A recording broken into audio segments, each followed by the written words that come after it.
화이자의 백신 개발 소식을 기점으로 해서 시장이 언택트에서 컨택트로 갑자기 바뀌어버렸습니다.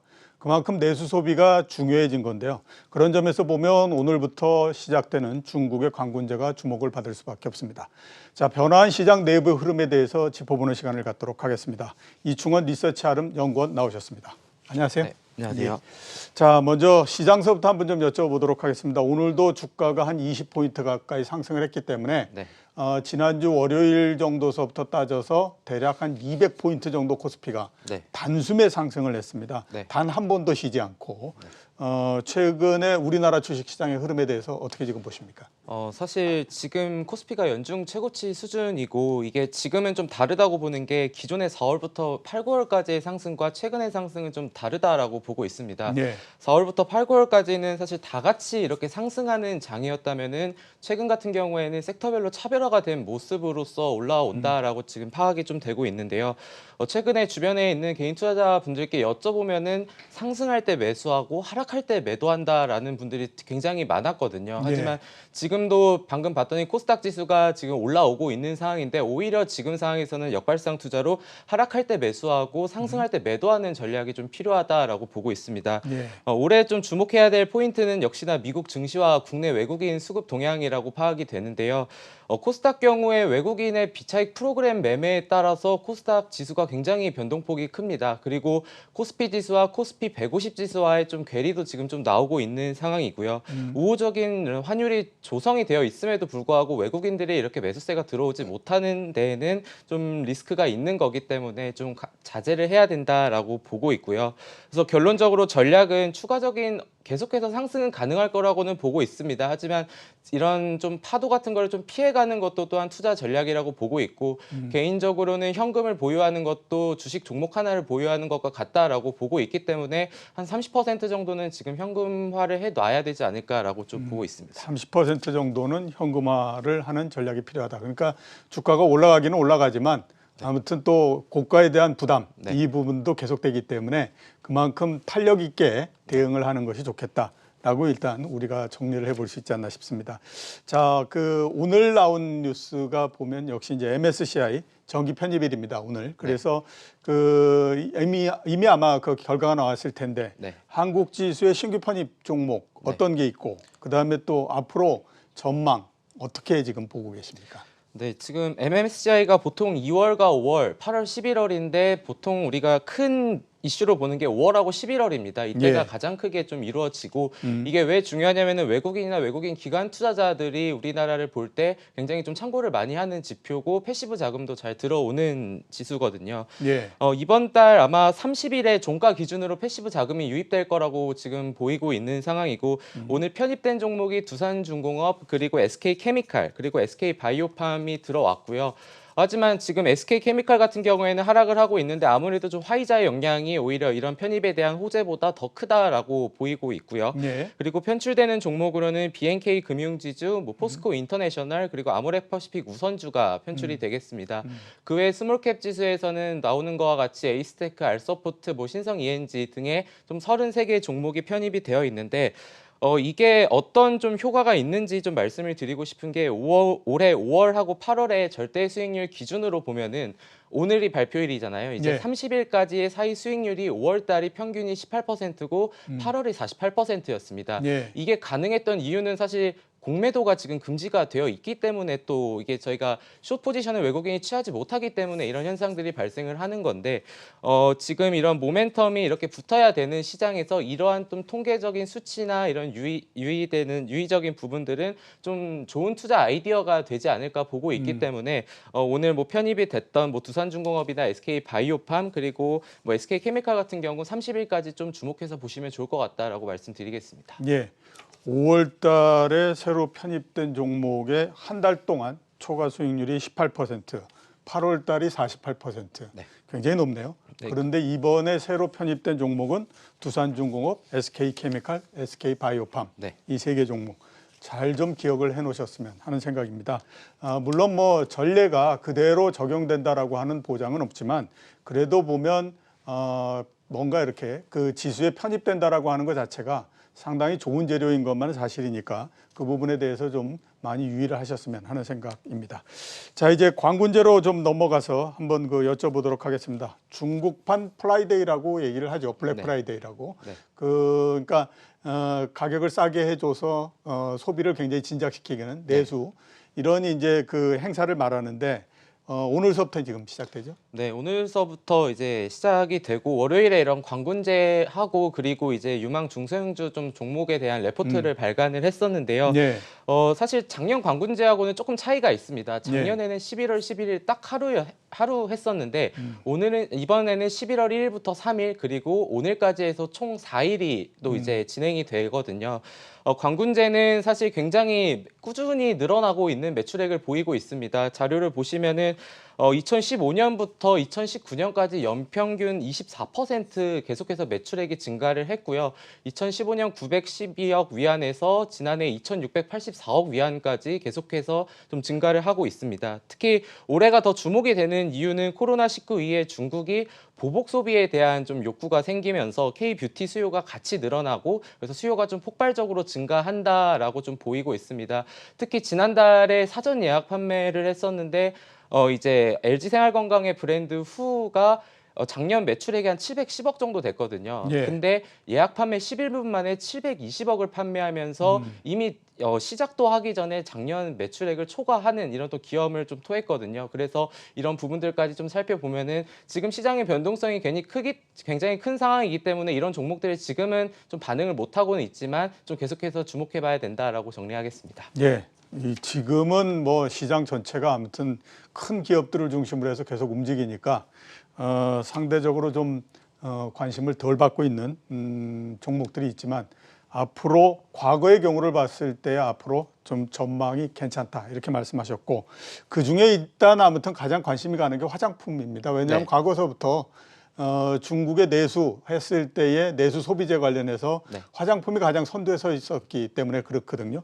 자, 화장품 같은 경우에 우리나라 화장품 같은 경우에 이번 광군절을 계기로 해서 매출이 크게 증가하고 이럴 가능성에 대해서는 어떻게 지금 보십니까? 네, 그렇게 해도 될 것 같고 사실 지금 저희가 생각하는 것보다 화장품 업황이 굉장히 좋아지고 있습니다. 예. 먼저 보게 되면은 최근에 산업통상자원부가 이제 9월 달에 우리나라 20대 수출 품목 규모에 대한 증감률 자료를 발표를 했는데 화장품 같은 경우에는 5.6억 달러에서 8.4억 달러까지 증가를 했고요. 예. 심지어 이제 요이로 보게 되면 전년 동기 대비로 보게 되면은 48%나 증가를 했습니다. 코로나가 이제 9월인 상황에도 불구하고 그리고 또 하나 화장품에서 이제 쓰시는 분들은 잘 아시겠지만 사실 기초 화장품도 굉장히 중요하거든요. 근데 그런 부분들이 지금 중국향 비중으로 굉장히 49%로 증가가 된 상황이고요. 예. 10.3억 달러에서 이제 14억 달러까지 1년 새에 크게 증가하는 모습을 보여주고 있습니다.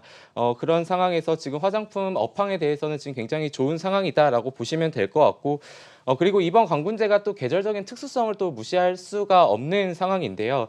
이게 코시스 국계 통계 포털이라는 데에서 2015년 우리나라도 코스피 기준이 이제 뭐 1000으로 이렇게 100으로 시작을 했었잖아요. 예. 그런 부분들로 봤을 때 여기도 2015년에 100으로 기준으로 했는데 항상 3분기하고 4분기가 넘어갈 때, 즉 이제 10월부터 12월 사이에 광군제가 있잖아요. 이런 상황에서 항상 그 지수는 반등하는 것들을 보여줬었거든요. 그런 측면에 있어서 지금 우리가 생각하는 것보다 화장품 업황에 대해서 굉장히 좋게 유지가 되고 있고 또 광군절이 이번에 더 매출이 더 잘 나올 거라고 예상이 되니 화장품 업황 그리고 화장품 업종에 대한 관심이 지금 충분히 필요한 상황이다라고 정리하겠습니다. 예, 그 좀 전에 그래프 나온 거 보는 것처럼 화장품 지수가 광군절을 기점으로 해서 계절적으로 계속 이렇게 올라가는 형태인데요. 그때 주가는 어떻게들 움직였습니까? 그때 아무래도 2017년 같은 경우에는 그 당시가 이제 2차 전지하고 바이오가 랠리를 나왔던 장세여서 그때도 같이 오른 건 있었지만 작년 같은 경우에는 조금 미미했었고요. 그래서 뭐 작년에는 크게 11월 1일부터 11월 이제 10까지 보면은 한 위아래 고점과 저점을 보면은 변동폭은 한 종목당 20% 정도 있었던 걸로 지금 파악이 되고 있습니다. 예. 좀 전에 그 제가 말씀드렸던 그래프입니다. 보시면은 이제 광군제 때의 매출이 증가하고 이랬기 때문에 주가가 어떻게 됐느냐 하는 거를 여쭤봤었는데 작년 같은 경우는 좀 미미했지만 일단은 아무튼 어느 정도 영향이 있었다. 네. 이렇게 이제 그 말씀을 해주셨고요. 자, 그러면 지금 우리나라 그 화장품 회사들 중에서 네. 가장 괜찮다라고 보시는 그 종목이 어떤 겁니까? 네, 좀 스몰캡 기업 세 개를 좀 말씀드리려고 하는데 사실 이 코스메카 코리아라는 회사는 제가 직접 한 2주 전에 기업 탐방을 다녀온 곳입니다. 예. 일단 1999년에 설립된 화장품 ODM, OEM 업체인데요. 지금 기초색조 화장품을 좀 이렇게 생산을 하고 있는데 연 캐파 능력이 지금 7억 개가 넘게 확보가 되어 있습니다. 최근에 미국 공장에서 이제 1.6억 개까지 2배 캐파 증설이 완료가 됐고요. 그리고 광분제 관련해서 이제 중국 업체들이 판매를 하잖아요, 화장품을. 근데 그런 대표적인 3사와 계약 체결을 했기 때문에 좀 4분기에 대한 호실적이 좀 기대가 된다라고 말씀을 드리고 싶고, 그리고 좀 최근에 주가가 특히 상승을 했던 이유 중에 하나는 이제 자회사가 이제 잉그루드랩이라는 이제 코스닥 상장사가 있거든요. 네. 근데 그 회사가 최근에 미국 아마존하고 손세정제를 1,000만 개를 이제 수주를 했다, 이제 계약을 맺었다. 그리고 그 계약 규모가 200억 원인데 이제 코스메카 코리아 같은 경우가 잉그루드랩의 지분을 지금 39% 보유하고 있거든요. 그런 측면에 있어서는 본업에서의 실적이 더 점프업할 것과 그리고 자회사의 실적 호족 모멘텀까지 확보하는 상황이기 때문에 코스메카 코리아 많이 알려져 있지 않지만 좀 좋은 기업이다라고 말씀드리겠습니다. 예. 코스메카 코리아 말씀을 해 주셨습니다. 지금 가장 대표 주자가 역시 이제 아모레퍼시픽이지 네. 않습니까? 네. 그 아모레퍼시픽은 어떻습니까 지금? 네, 사실 아모레퍼시픽 LG생활건강의 차트를 보면은 조금 다른 모습이죠. LG생활건강이 잘 지켜내고 있는 모습이고 네. 아모레퍼시픽이 상대적으로 지금 덜 못 가고 있는 상황인데 사실 아모레퍼시픽 같은 경우에는 아까 말씀드린 화장품 업황에 대한 개선세가 이미 이루어지고 있는 상황이고 특히 가격적인 저가에 대한 메리트가 지금 충분히 있는 상황이다라고 보고 있습니다. 그래서 네. 뭐 제가 말씀드렸던 이런 뭐 코스메카 코리아나 이런 스몰캡을 조금은 이제 리스크를 감수하고 싶지 않다. 대형주에서 매매를 하고 싶은데 화장품에서는 지금 아모레퍼시픽은 충분히 가격적으로 지금 메리트가 있다라고 보고 있는 상황이고요. 예. 아무래도 중국 관련주들이 이제 시진핑 주석이 방한을 하냐 안 하냐에 따라서도 굉장히 이슈를 받고 있기 때문에 지금 상황에서 모아가는 전략 충분히 좋다라고 말씀드리겠습니다. 예, 알겠습니다. 자, 화장품 그렇고요. 그다음에 그동안에 아무튼 가장 안 좋았던 업종 역시 이제 면세점이지 네. 않습니까? 또 그쪽에서 또 화장품의 매출이 상당히 많이 줄기도 했고 네. 이렇게 했었는데 면세점 업황은 지금 어떤 상태입니까? 면세점도 생각보다 지금 굉장히 좋은 상황입니다.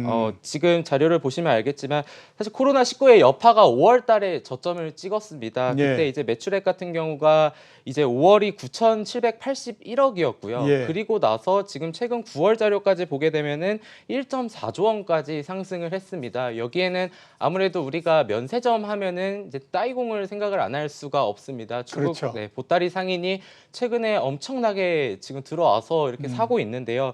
지금 따이공의 매출액을 지금 추이를 한번 보게 되면은 5월부터 9월이 지금 1인당 2,180만 원입니다. 평균. 예. 지금 파악이 되는 규모로는 약 9월 달에 지금 따이공에 오기가 힘든 게 사실 자가격리를 해야 되거든요. 그렇죠. 그런 부분들까지 감수를 해서라도 왔고 지금 약 7만 명인 수준인데 지금 한 사람 평균 구매액이 지금 2,180만 원. 2,180만 원. 네, 역사상 지금 최대치인 수준이거든요. 이런 상황으로 보게 되면은 그런 시간적인 리스크를 감수하더라도 우리나라에 와서 이렇게 한 사람당 2천만 원 이상을 산다라는 거는 어쨌든 지금 그들의 계산에는 지금 충분히 좋은 상황이고 지금 수출의 이런 매출액까지도 지금 이렇게 나와 있는 상황이기 때문에 화장품 업황 그리고 면세점 업황도 지금 굉장히 생각보다 좋은 상황이다라고 좀 말씀드리겠습니다. 예, 저희가 생각하기에는 그냥 관광 나가면서 그리고 관광 들어오면서만 네. 면세점을 생각했는데 네. 그게 아니라 역시 중국의 보따리 상인들 일의 영향이 굉장히 크다. 네. 그렇게 보이네요. 9,800억 1조 정도 원래 한 달에 어느 정도 됐었습니까? 원래 한 달 정도가 지금 1조 원이 좀 안 됐었고 작년보다는 당연히 줄어든 수치긴 하지만 지금 예. 이제 저점 대비해서는 굉장히 좀 유의미한 수치라고 보고 있고요. 예. 물론 지금은 7만 명이고 작년에는 뭐 8만 명, 9만 명까지 갔었지만 상대적으로 이제 뭐 2명이 오고 1명이 오고 약간 이런 자가격리에 대한 문제 때문에 지금은 좀 많이 줄어든 상황이다라고 정리하겠습니다. 예. 과거에 면세점 사업자 확대시킬 때에 하지 말라 그래도 전부 다 달라들어가지고 하겠다고 막 했었는데 지금 정도면 얼마든지 해도 제가 봤을 때는 참 여러 좋은 조건에서 할 수 있을 것 같은데 지금은 또 안 났습니다. 네. 이게 참 그죠? 자, 이번에는 엔터 관련주에 대해서 좀 여쭤보도록 하겠습니다.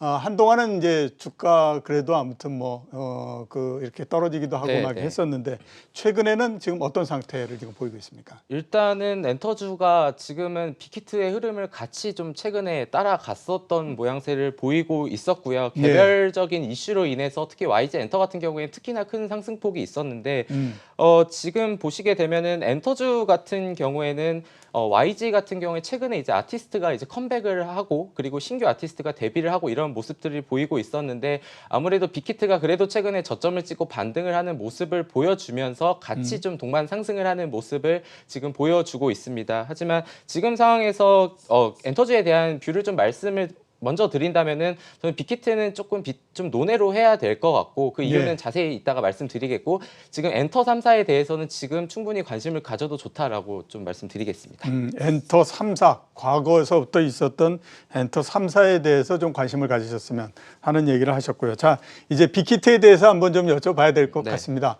한마디로 현재까지는 상장 이래로 지속적으로 실망이었다라고 말씀드릴 수밖에 없죠. 네. 주가도 많이 하락을 했고 그다음에 이게 원래 13만 5천 원이었던가요? 그 상장할 때 가격이? 네네. 예, 그 정도였죠. 공모가가, 네. 공모가 네. 그 정도였는데 지금 16만 원 정도니까 20% 정도밖에 지금 상승폭이 네. 안 나오는 걸로 굉장히 좁아진 그런 그 상태이거든요. 네. 그 빅히트 앞으로 전망 어떻게 지금 보십니까?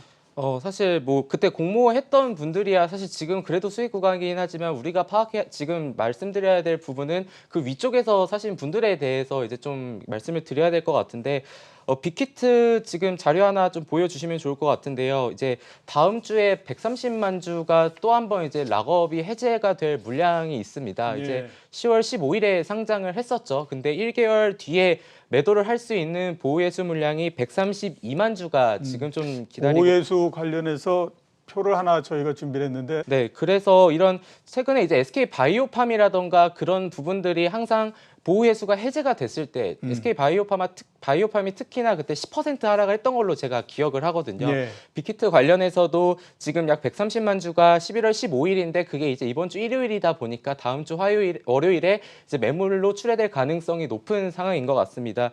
이제 상장을 했었을 때 아무래도 3대 주주, 4대 주주들이 매도를 했던 부분들이 좀 굉장히 악재로 작용을 했었는데 예. 지금 또 그런 부분들로 좀 악재로 좀 조심해야 될 것 같고요. 그래서 아까 엔터주 종합적으로 말씀을 드렸는데 지금 화장품과 마찬가지로 두 가지 이슈만 지금 보면 됩니다. 엔터주 같은 경우에는 아무래도 좀 사람이 자산인 좀 이런 섹터다 보니까 산업이다 그렇죠. 보니까 기존 아티스트 컴백 그리고 신규 아티스트의 이런 대비가 중요하고 마찬가지로 화장품 업체들이 아무래도 시진핑 주석의 방안에 첫 번째로 반응을 하고 엔터가 두 번째로 좀 반응하는 경향이 있는데 좀 그런 부분들까지 좀 참고를 해주시면 될 것 같고 코로나19 그래도 엔터주들은 잘 피해 갔습니다. 온라인 콘서트로 이제 비대면으로 이제 수익을 창출을 했었고 혹시 이제 뭐 컨택트들이 오고 있다 이런 얘기들이 나오고 있는데 향후에 그런 오프라인 콘서트가 원래 돈이 제일 수익이 잘 났던 지금 플랫폼이었거든요. 예. 그런 부분들까지 가면은 좀 수익 창출이 지속적으로 가능할 거다라는 점에서 엔터주까지도 지금은 좀 긍정적으로 보고 있는 상황이다라고 말씀드리겠습니다. 예, 알겠습니다. 기관 투자자들이 이 주식을 받으면 의무적으로 아무튼 보유해야 하는 그러니까 락업이 걸리는 그런 네. 기간이 있는데 네. 말씀하셨던 게 이제 1개월 확약분 130만 주를 얘기를 하시는 거죠. 네네. 예, 그리고 그다음에 이제 앞으로 계획을 보면 3개월 확약해 놨던 것이 76만 주가 있고 네. 그다음에 6개월 확약해 놓은 것이 100만 주 정도가 있으니까 네네. 일단 아무튼 당분간은 이런 물량이 나오는 거를 좀 감안을 해야 된다. 네네, 그렇습니다. 이렇게 이제 봐야 될 것 같고 그래서 아마 앞에서 그 빅히트보다는 기존의 엔터 네. 3사 이 얘기를 하신 게 아닌가라는 생각이 듭니다. 자, 마지막 질문을 좀 드리도록 하겠습니다. 빅히트는 상당히 사람들을 실망을 시켰고 네. 이제 12일입니까? 네, 교촌 치킨이 이제 상장을 하는데 네. 교촌 치킨은 어떨 것 같습니까? 투자자들한테 일정하게 어느 정도 보답을 할 것 같습니까? 일단은 좀 유의미한 거는 유동 주식 비율이 20%가 안 된다는 게 좀 긍정적인 것 같은데 예. 사실 내일 상장을 하는데 지금 뉴스 기사들을 보면은 경쟁률이 빅히트를 뛰어넘었다라는 좀 다소 자극적인 기사들이 좀 나오고 있는데 예. 사실 저는 경쟁률은 큰 의미가 없다라고 보고 있고 빅히트 증거금이 그때 58조가 몰렸었는데 교촌 같은 경우에는 지금 9조 원 수준으로 몰린 상황입니다. 1318대 1을 기록을 했고 580만 주를 이제 배정을 하게 되는데 그래도 공모가 상단 밴드는 이제 12,300원으로 상단으로 지금 확정이 된 상황입니다. 하지만 이제 조금 약간 공모주들에 대해서 약간 스크래치가 난 게 아무래도 좀 빅히트의 영향이 있을 것 같은데 지금 그런 공모주에 대한 학습 효과가 이미 투자자들한테 인식이 지금 박혀 있는 상황에서 교촌에 대해서 뭐 따상상 이런 부분들은 사실은 좀 힘들지 않을까라고 보고 있습니다. 예. 좀 미확약 물량에 대해서 다시 한번 좀 말씀을 드리고 싶은데요.